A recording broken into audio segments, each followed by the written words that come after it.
Hello, my name is Dr. Lauren Mackay and I'm an early modern historian, author, lecturer and consultant, and I'm delighted to be partnering with Natalie Grunigan next year for her 365 Days of Anne Boleyn. So that's 2023 and it's very exciting. I'm going to be giving 3 lectures based on my PhD research on Thomas Boleyn and also my second book, Among the Walls of Court, The Untold Story of Thomas and George Boleyn. So Anne Boleyn's father and her brother respectively. And lecture 1 is going to really delve into the history of the Boleyn family, so where they came from, who they were, how they got to the very center of court, giving a proper grounding in Thomas Boleyn as a young man as well as that of his parents and grandparents, because this is a man who really was born into wealth and privilege.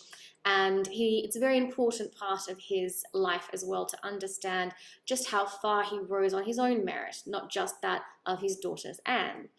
And lecture 2 will bring in Thomas Boleyn as a young man in the reign of the Tudor kings, Henry VII and Henry VIII, looking at his career as an ambassador and a courtier. He's a very popular man at court, so really looking at these more recondite elements of his life that we don't normally delve into.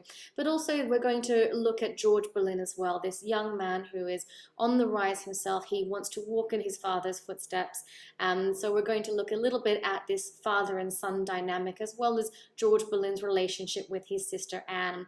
And lecture 3 will go into, of course, the pinnacle of the Boleyn's power when Anne Boleyn is Queen of England, looking at some of the really interesting human elements of Thomas's life at that juncture, as well as what's going on with George, his ambassadorial career, and how difficult it was for him to really be seen as someone separate from his sister, so struggling with his own sense of identity, professional identity.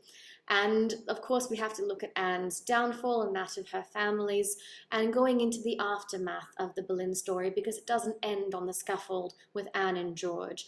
So looking at really these human elements of Thomas Boleyn to kind of flesh out this picture and move away from some of the stereotypes and myths that have really become entrenched over the centuries. I hope that you will join me next year for this, because I think it's going to be a really exciting program, and I will see you in 2023. Alas, my love, you do me wrong to cast me